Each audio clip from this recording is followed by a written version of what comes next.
Oke, salam dan salam sejahtera. Pencerahan saya adalah berkenaan dengan PRN Negeri Johor yang mana kita tahu telah pun dibubarkan.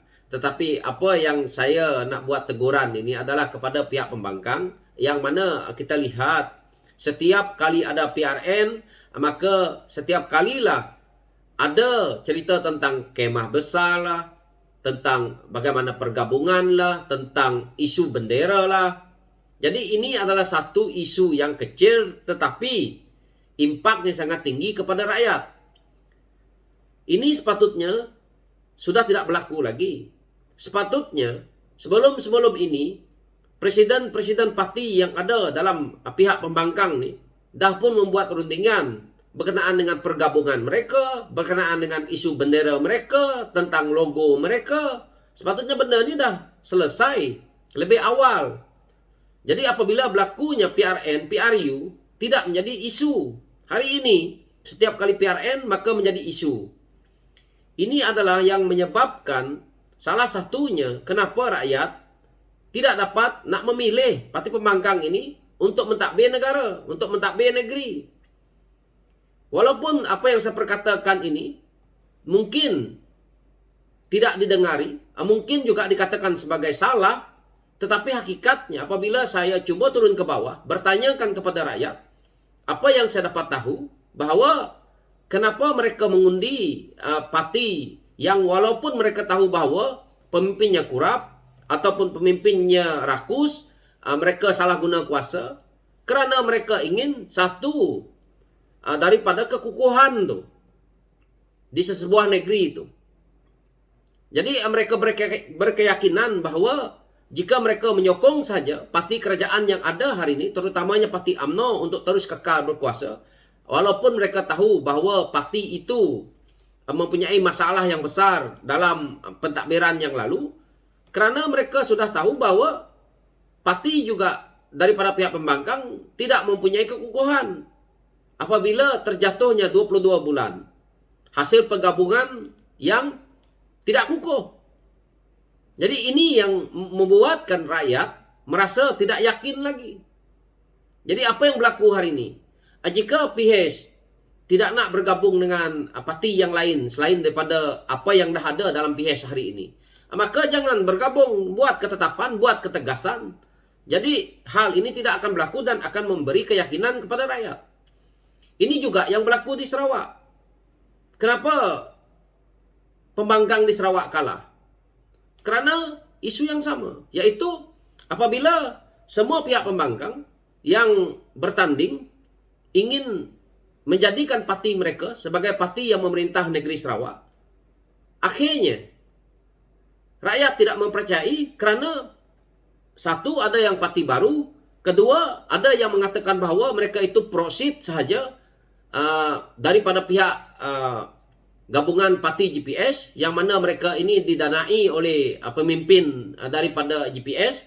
Ini huru-hara yang kabar-kabar angin yang menakutkan rakyat untuk meyakinkan bahawa mereka nak mengundi kepada parti ini. Jadi perkara ini juga kita lihat parti-parti yang bertanding di Sarawak, parti pembangkang ini tadi tidak bertanding 82 kursi. Bagaimana mereka nak memerintah negeri Sarawak? Sedangkan parti gabungan Sarawak, GPS, bertanding di 82 kursi. Dah jelas bahawa jika mereka menang, mereka akan mentadbir negeri Sarawak dan mereka boleh menguruskan parti mereka dengan baik kerana gabungan mereka itu kuat. Tapi apa yang berlaku dengan parti pembangkang ini?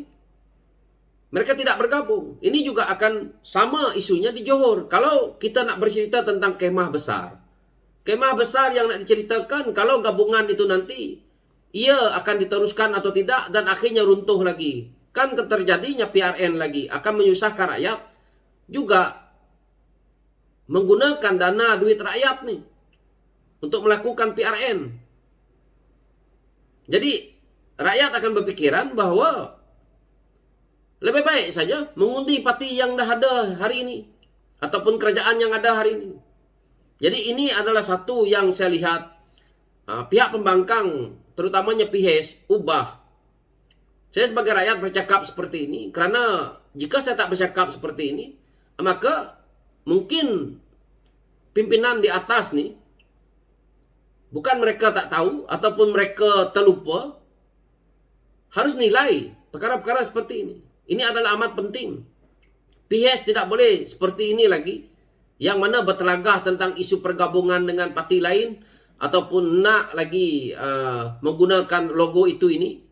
Pada saya, isu logo, isu pergabungan itu harus ditegaskan bahwa jika hari ini PHS nak bertanding di semua kursi, ada berapa kursi di Johor, bertanding semua, jangan lagi menggunakan cerita-cerita isu nak bergabung kemah besar dengan orang lain jika mereka tidak nak bersama ataupun tidak nak mengikut apa kehendak komponen PHS, maka tak payah mereka bergabung. Jadi 3 penjuru saja di Johor itu nanti. Jadi buat ketegasan di sini lebih awal supaya rakyat memahami. Jika perkara ini tidak dilakukan, terjadinya seperti di Melaka, kita lihat apa yang terjadi.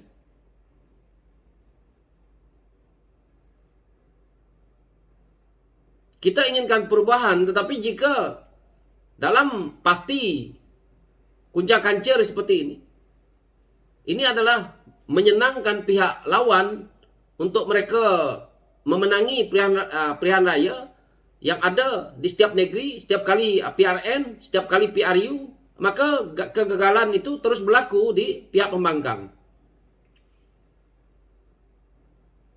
Daripada sisi calon lagi. Calon yang saya lihat, saya tidak melihat banyak, tetapi saya melihat di PRN Melaka dan PRN Negeri Sarawak ini. Banyak calon ekspres. Jadi saya tidak mengatakan mereka itu tidak yang terbaik. Tetapi calon ini kita tidak boleh melihat mereka mentang-mentang mereka daripada cabang, daripada ranting. Kita melantik saja mereka untuk menjadi calon. Karena ini mendapat mandat daripada MPN. Apa yang berlaku ini? Kadang-kadang cabang ranting ini sebenarnya mereka tidak menjalankan kerja dengan baik. Jika perkara ini nak disangkalkan dengan apa yang saya perkatakan ini. Sebagai contoh di Sarawak. Kalau betul mereka turun ke bawah, turun underground, kenapa sehingga kan hilang deposit? Final baru nak turun kempen, nak tunjukkan muka. Rakyat pun baru nampak. Padahal itu kawasan mereka sendiri. Mungkin ini juga terjadi di Melaka tempoh hari. Jadi perkara ini amat serius. Calon itu patutnya, selepas ini PKR terutamanya, harus melihat bahwa calon yang ada letak di situ tu tidak semestinya daripada cabang, daripada ranting. Jika memang ada anak muda yang berkelayakan, yang memang kita lihat berpotensi di kawasan-kawasan itu, kita perlu angkat mereka untuk jadikan calon. Tidak guna kita nak menunggu cabang dengan ranting, nak menunggu MPN. Mereka kadang-kadang bukan melihat perkara ini. Mereka duduk dalam parti hanya kadang-kadang untuk kepentingan pribadi. Tapi kalau didengar apa yang saya kritik ini adalah hakikat.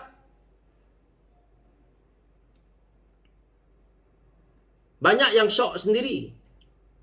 Ini teguran saya untuk parti, supaya parti itu bagus, mempunyai potensi dan dilihat oleh rakyat, anak-anak muda seperti saya ini, untuk bergabung dengan parti dan mendengar idealisme yang terbaik daripada pemimpin-pemimpinnya. Bukan pemimpin yang hanya nak mengampu untuk kepentingan pribadi, mencari keuntungan dalam parti. Saya bercakap ini sebagai ahli biasa, yang saya tahu memang tidak mempunyai apa-apa pengaruh pun kepada sesiapa, tetapi harus didengar supaya menjadi panduan. Kerana kita ini, kami ini yang mengundi, kami ini yang berada di bawah, yang sentiasa memerhati. Dan jika tiada orang yang seperti saya ini membuat teguran, maka susah orang nak buat teguran. Saya orangnya jenisnya memang tegas. Jadi saya tidak suka perkara-perkara yang remeh-temeh ini menjadi gangguan dalam parti. Jadi parti nak berkembang pun susah. PRN Sarawak awal-awal sebuah analisa mengatakan jika PH ataupun Parti Pembangkang boleh menang 5 kursi, itu pun dah bagus. Akhirnya menang 4 kursi. Buka video-video lama saya, masih lagi ada tu. Dan saya membuat persiapan untuk melihat apa yang mereka nak buat. 1 bulan saya tidak mengganggu apa-apa pun. Akhirnya juga kalah, akhirnya juga terjadinya hilang deposit. Jadi nak salahkan siapa? Nak salahkan kami-kami ini ataupun nak salahkan diri sendiri dalam isu ini?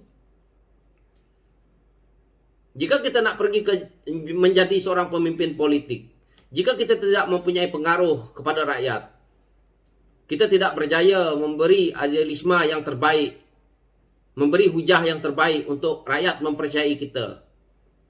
Buat apa kita nak mencuba? Kita boleh mencuba jadi pemimpin, tetapi kalau dah cuba dah gagal, dahlah bagi ruang kepada orang lain. Kalau dah kalah bertanding sampai 4 kali, 5 kali, dahlah bagi ruang pada anak muda yang lain untuk kita memperkuatkan, memperteguhkan komponen parti. Ini dah kalah masih lagi. Ini yang berlaku dalam parti kita hari ini. Berbeza dengan parti yang ada di kerajaan.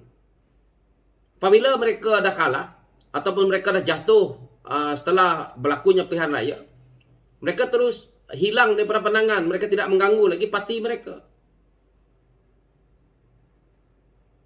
So ini adalah pandangan pribadi saya berkenaan dengan pihak pembangkang ni tadi.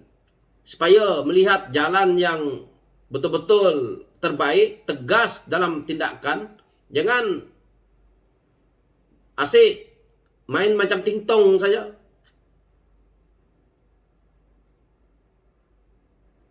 Kasihan rakyat di bawah mengharapkan satu perubahan. So inilah pencerahan saya. So sekian, terima kasih. Thank you.